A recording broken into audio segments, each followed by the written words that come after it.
Desenfundamos un programa más, nuestra lupa, para conocer en detalle el patrimonio de Ciudad Real. Nos hemos venido a esta zona céntrica, verde y rodeada de edificios de gran valor. Es el Prado y nos acompañamos un programa más de Raquel Méndez, guía oficial de turismo y apasionada de la historia y de la historia de Ciudad Real, que es la que nos interesa. Buenas tardes, Raquel. Muy buenas. Estamos deseosos de seguir conociendo en detalle nuestra ciudad. Claro, vamos a ir, como tú ya sabes, a esos detalles tan curiosos que nos pasan desapercibidos, que son relevantes, importantes y que es importante darlos a conocer. Y yo estoy expectante y supongo que desde casa también, para saber qué vamos a conocer hoy con la lupa. Bueno, pues hoy, por decirlo así, vamos a conocer este eje del Prado, que es el templete, ¿no? El templete de Ciudad Real. Desde luego que lo es. Bueno, por supuesto, este templete tan ciudadraleño ha sido y es escenario de tantísimos eventos, como bailes regionales, bueno, eventos con las autoridades, presentaciones de libros, Banda de música, bueno, hasta tú también has presentado, sí, claro, en este templete. Y bueno, lo curioso es que suelen hacerse para ser templetes de música por su acústica, pero en este caso no se realizó este templete para albergar ninguna banda. Está aquí desde 1987 y bueno, pues no es de aquí el templete y se vino a traer, quiero decir, se vino a traer antiguamente estaba aquí la Cruz de los Caídos, claro, la Cruz de los Caídos que luego se llevó al cementerio de Ciudad Real.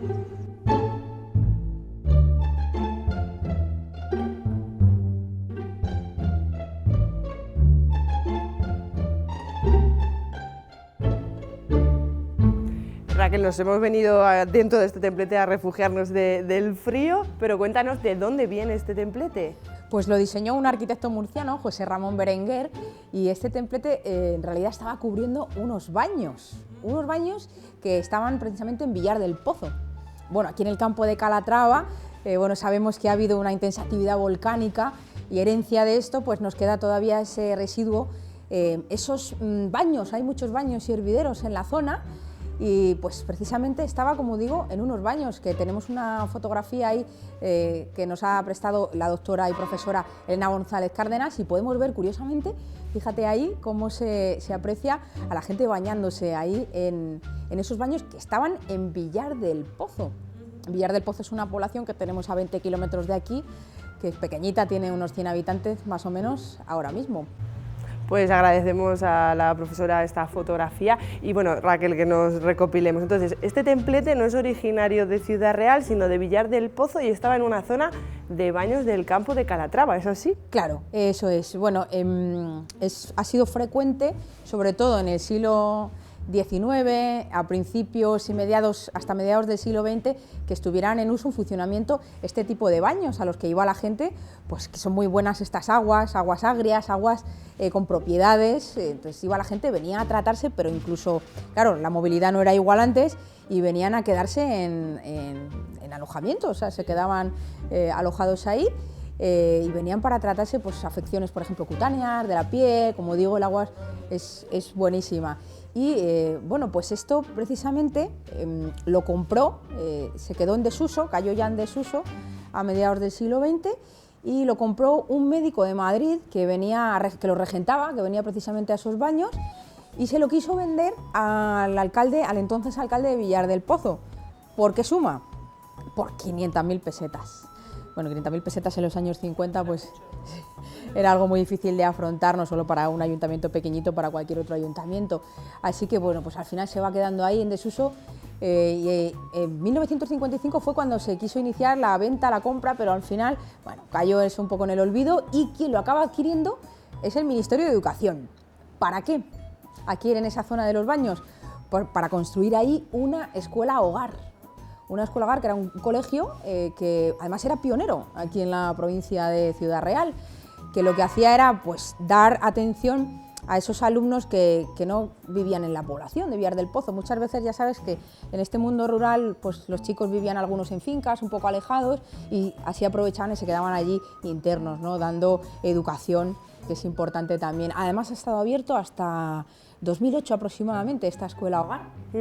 Entonces, Raquel, decir que este templete no es original, o sea, es original de Villar del Pozo y que bueno, que lo tenemos aquí y que... Sí, de hecho, además hubo una especie de... esto es lo que pasó, como vino hacia aquí en los años 80, fue básicamente porque un entonces concejal de aquí, durante el mandato de Lorenzo Selas, bueno, fue allí, vio pues que estaba en desuso, los años 80, no se estaba haciendo nada con este templete y se lo trajo para Ciudad Real, se lo trajeron. Y bueno, pues en los medios apareció que había un litigio entre Villar del Pozo y Ciudad Real, que si lo reclamaban, pero lo cierto es que el Ayuntamiento de Villar del Pozo no ha iniciado todavía ningún proceso legal para reclamarlo. Pues lo que está claro es que nadie puede negar que esto es un símbolo, este templete es un símbolo de Ciudad Real. Así es, de Villar del Pozo viene.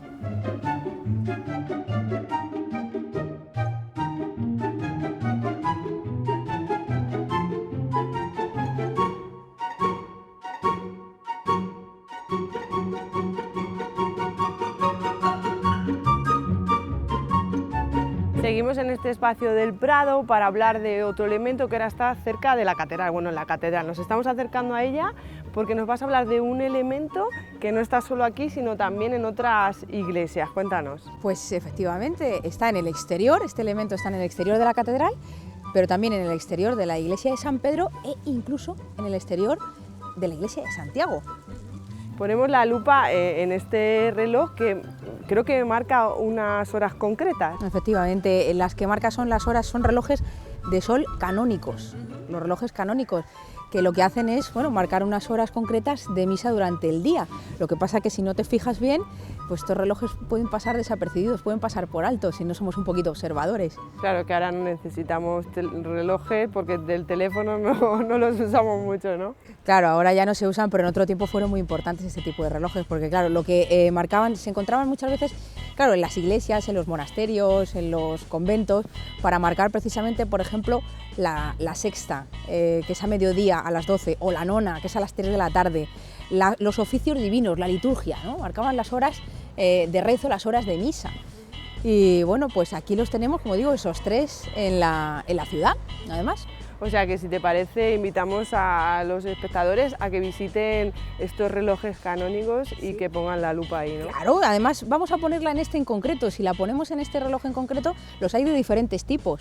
Este es semicircular con 12 sectores y además cada sector está calculado, no son la distancia entre una hora y otra, no son los mismos centímetros, ¿eh?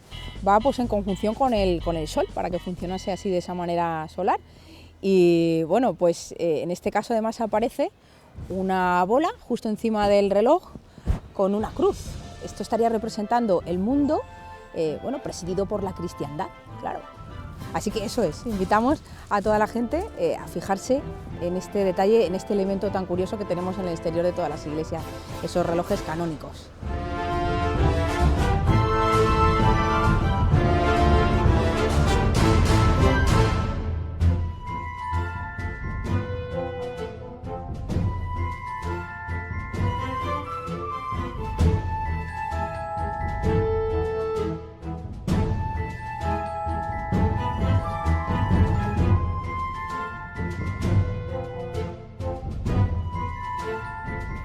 Siguiendo este recorrido que estamos haciendo por el Prado, Raquel, estamos casualmente delante de la puerta de la casa más antigua de Ciudad Real. Parece que nos invita a poner ahí la lupa. De hecho, me parece muy buena idea, Sofía. Pues venga. Vamos. Nos encontramos dentro de la que fue la casa de Hernán Pérez del Pulgar, pero ahora es el Museo de Manuel López Villaseñor, y yo te pregunto que de quién vamos a hablar, ¿de los dos? Pues en esta ocasión vamos a poner la lupa en Manuel López Villaseñor, que precisamente tenemos aquí detrás un busto suyo, que lo hizo el escultor López Zarza. López Zarza es el mismo que nos ha hecho otras grandes esculturas para la ciudad, como la Dulcinea o el homenaje a la Pandorga, el Pandorgo que suelen decir. Y bueno, pues además es una réplica este busto de otro que está en la Plaza del Caño de Torrelodones, que es la ciudad ya que vio los últimos 25 años de la vida de Manuel López Villaseñor. Bueno, Raquel, ¿y qué podemos destacar de Villaseñor? Bueno, si te parece, entramos y con su obra pues le conocemos un poquito más a fondo.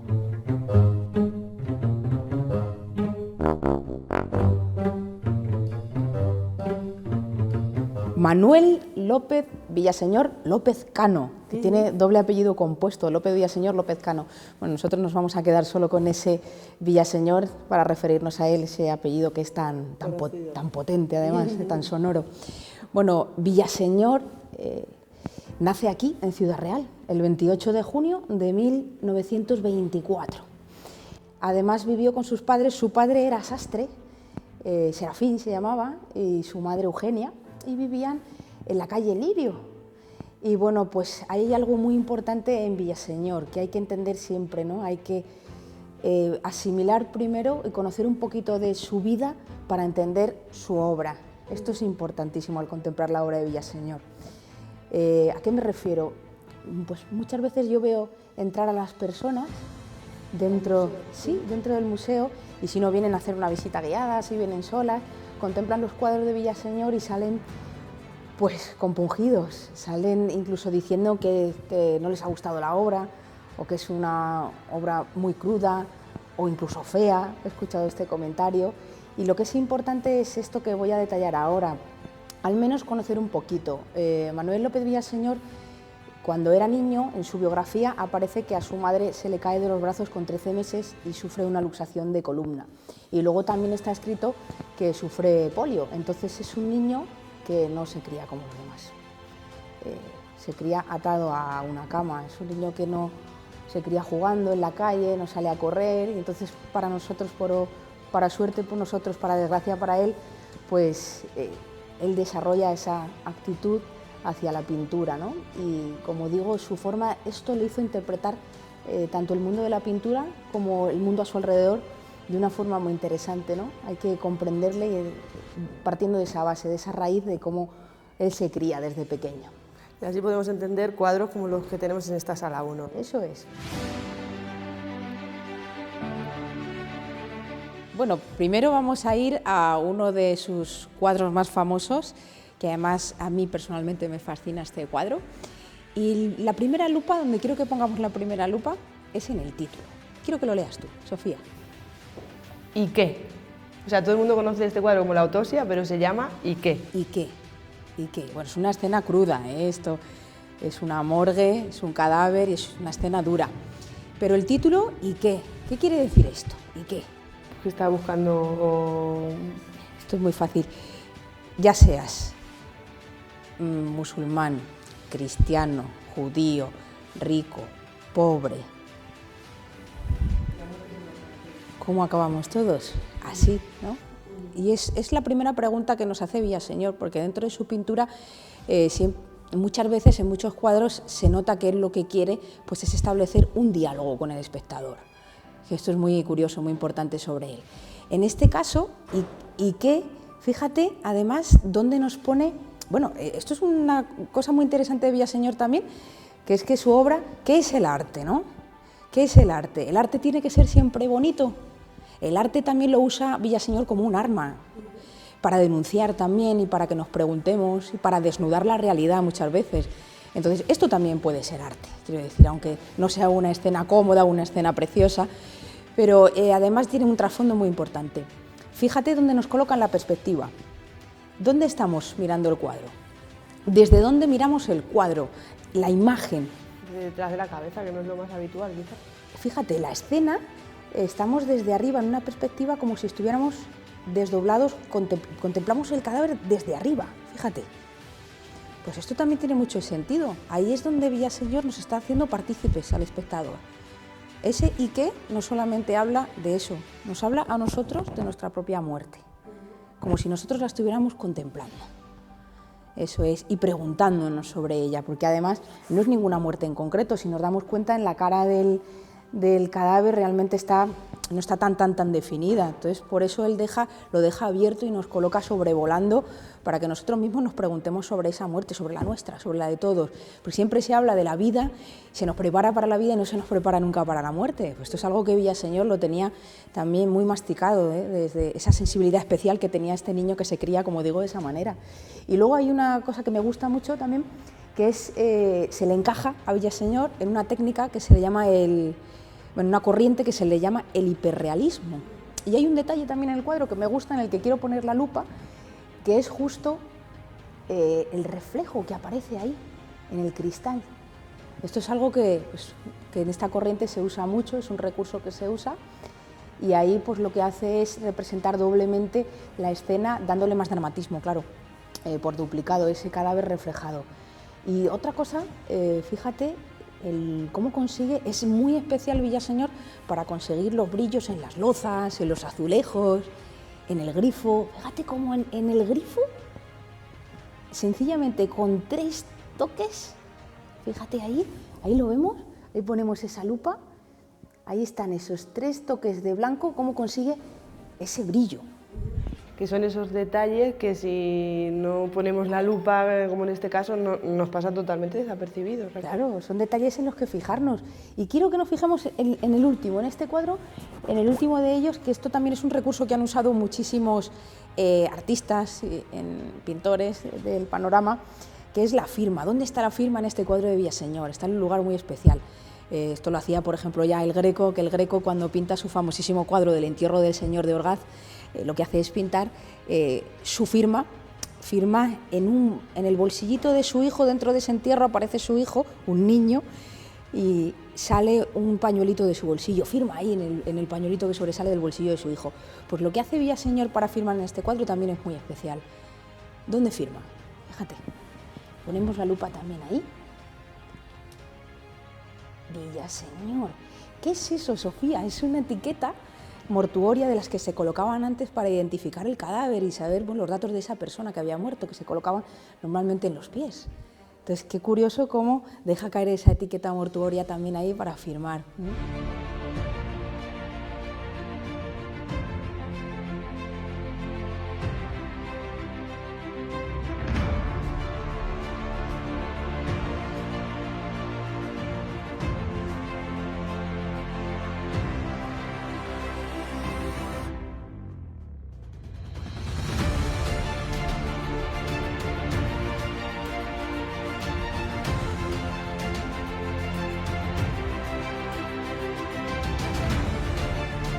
Bueno, este cuadro, todos los cuadros de Villaseñor son muy especiales. En los cuadros, lo primero que voy a decir sobre ellos es que él acostumbraba mucho a hacer retratos de personas reales que él conocía. En este caso, son su jardinero y la hija de su jardinero, Matías. Y si nos fijamos aquí también en el título, fíjate este título, qué curioso. A Pilar le dan miedo las mariposas. A Pilar le dan miedo las mariposas. Esto es extraño, ¿no?, que te dé miedo una mariposa, porque si te da miedo un insecto normalmente suelen ser arañas, una abeja, ¿no?, una avispa. Pues tiene sentido, casi todo en la obra de Villaseñor tiene algún sentido. Vamos a fijarnos primero en la cara de él, en la cara de Matías, que por cierto tiene esa técnica que usan también muchos pintores que se llama la mirada fija ubicua. Mirada fija ubicua quiere decir que cuando te mueves hacia un lado o hacia otro, pues esos ojos, esa mirada te persigue, ¿no? Es un recurso muy, muy curioso también. Pero ahora voy a la cara de ella. Son un padre y una hija. Entonces vamos a interpretar qué es lo que está pasando. ¿Por qué le dan miedo esas mariposas? Nos fijamos ahí y ponemos la lupa en esas mariposas. Fíjate, ahí están esas mariposas. Ahí las vemos.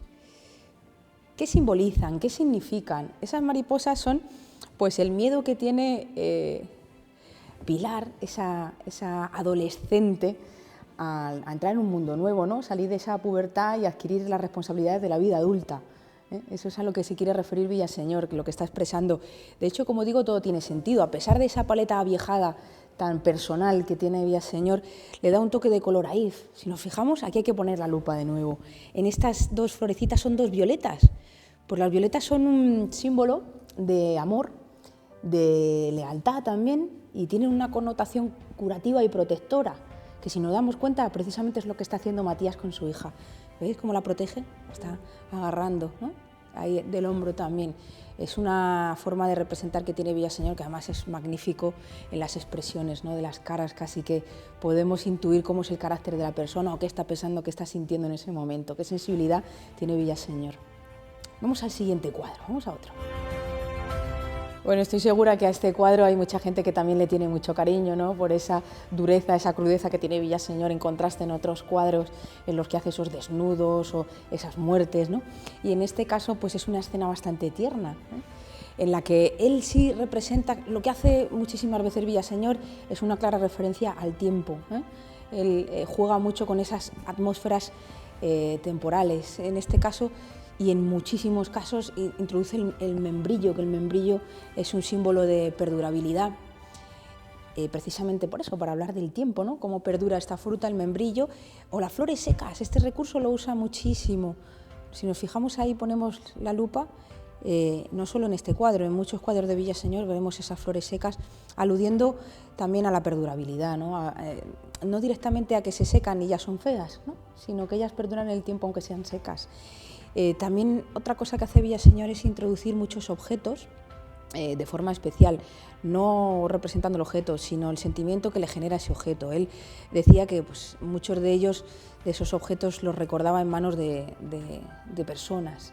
En este caso, si nos fijamos también, es que hay que ir siempre a los títulos de Villaseñor. Vamos a fijarnos en el título de esta obra. Historia de una vida, ¿no, Raquel? Historia de una vida. Bueno, algunos críticos le han cambiado el nombre a ese título y lo titulan como El amor hecho pintura. Y así es. En este caso, ¿quién son? Sus padres, con los que vivía en la calle Lirio, Serafín, que era un conocido sastre, como dije, y Eugenia. Y aquí es muy especial varios detalles. Quiero poner la lupa en la cara de ella, ¿no? La cara de Eugenia, qué expresión, ¿no? La madre tiene una expresión ahí muy especial. Y luego el amor hecho pintura, ¿por qué? Vamos a poner la lupa en cómo entrelazan las manos, cómo Serafín agarra la mano de su madre, de la madre de Villaseñor. Fíjate ahí, que se ve un poquito la artrosis incluso, ¿no? Ya en la mano, pero qué bonita esa escena de los dos padres ya mayores agarrándose de la mano. También podemos poner la lupa en ese detalle, ¿no? Magnífico, que ya pues Serafín tenía ahí en el ojo, pues seguramente un poquito de catarata, pero qué maravilla de detalles. Incluso el ganchillo es otro recurso que lo utiliza mucho, le recordaba a su madre. Él, cuando representa los objetos, los representa dándole vida, ¿no? En un recuerdo que él tiene de ellos. Escogemos ahora pues uno de sus bodegones, entre comillas lo digo, que tiene bastantes bodegones, pero no bodegones, porque no se les puede llamar así.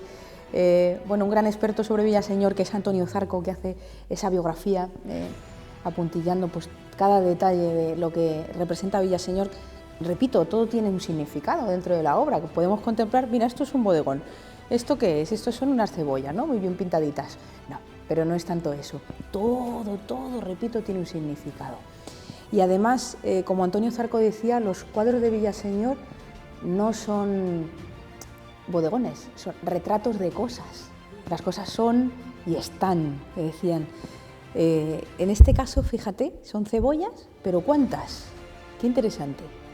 1, 2, 3, 4, 5, 6, 7, 8, 9, 10, 11, 12, 13. 13 es el número del arcano de la muerte. La muerte. ¿Qué es lo que están haciendo estas cebollas? Ya se están pudriendo, ¿verdad? Sin embargo, analizamos ahora otro número. 1, 2, 3, 4, 5, 6, 7, 8, 9. 9 cebollas germinando. Lo que está haciendo Villaseñor en este caso es jugar con esa doblez, con esa dicotomía de las cosas. Hablar de la muerte y de la vida regenerando, saliendo de la muerte. El número 9 es el número del emprendimiento y es el número de la regeneración también. Entonces, qué curioso que nos creemos que ha representado sencillamente unas cebollas muy bien, y lo que nos está contando son otras cosas dentro de este cuadro. Fijándonos también que las luces de Villaseñor casi siempre entran desde arriba, desde la izquierda, y le dan una atmósfera, como dije antes, muy temporal, ¿eh? Y juega igual con el tiempo que pasa. También habla de la muerte este cuadro de cebollas, qué curioso. Bueno, son muchas las obras de Villaseñor. Aquí estamos dando un aperitivo de las suyas, además de las que están aquí en el patio, en esta sala. Quiero decir, tiene otras obras muy diferentes, y estas se encajan pues, en la misma, como quiso él, que fueran expuestas, ¿no? en el mismo sector. Si nos fijamos en vamos a fijarnos en este título también, La novia de Mesina. La novia de Mesina es una tragedia, es una obra de teatro de Schiller, de un alemán de finales del siglo XVIII. Y él la interpreta de una forma muy personal. Quizá es uno de los cuadros más dulces que tiene Villaseñor, pero aquí sí que estamos en el sumum de la expresión temporal. Aquí está hablando completamente del tiempo. Vemos aquí de nuevo cómo entra esa luz, qué bonita, qué mágica la luz con la que se ilumina el maniquí. Realmente Mesina era una mujer que espera el regreso, en la obra de teatro, espera siempre el regreso de su amado. Un amado, ella lo que quiere es que se detenga el tiempo para que regrese su amado, y su amado no regresa, y lo que hace Villaseñor es, bueno, pues una interpretación muy personal en el que Mesina no es un personaje real, sino es un maniquí, pero le dota al maniquí de mucha humanidad, si nos fijamos también. Los membrillos, vamos a poner la lupa ahí en esos membrillos, perdurabilidad, habla del tiempo. De nuevo, si bajamos un poquito por aquí, de nuevo aquí tenemos otra vez las flores secas, Y ahora quiero ir a otra lupa muy interesante. Ahí. No lo hemos visto en estas obras ahora, pero yo invito a todo el mundo a que se fije en muchas de las obras de Villaseñor en las que aparece esto, un tazón blanco. ¿Por qué? El tazón blanco, bueno, pues lo representa en muchísimos cuadros porque le traía a su memoria ese tazón que le llevaban siempre a primera hora en el desayuno. Imagínate ese niño en la cama, cómo afrontaba los días. Pues el tazón era algo muy importante en su día, algo que le daba pues esa energía para afrontar ese nuevo día. Entonces ese tazón tiene una connotación para él muy importante, por eso aparecen tantos de sus cuadros, muy interesante. Y otra vez el recurso, que nos lo vamos a encontrar en muchos cuadros, de las puertas abiertas, los reflejos, el espejo, muy a lo Velázquez también. Las puertas abiertas aluden a otra cuestión muy importante con la que trata siempre Villaseñor, la esperanza. Sus cuadros a veces son tristes, a veces denunciadores, a veces son duros, se dulcifican o no, hablan del tiempo de una manera cruda o no, pero él siempre intenta que todos sus cuadros tengan un motivo y un rayo de esperanza. Qué bonito, Raquel. Pues con este, como decíamos, pequeño aperitivo de Manuel López Villaseñor, nos hacemos una idea de todos esos detalles que yendo deprisa no nos pasan, nos pasan completamente desapercibidos. Así que, Raquel, muchas gracias. Nada, sobre todo hay que incidir en eso, en intentar conocer a Villaseñor, para no salir de aquí con otras sensaciones, sino con la sensación que él nos quería transmitir.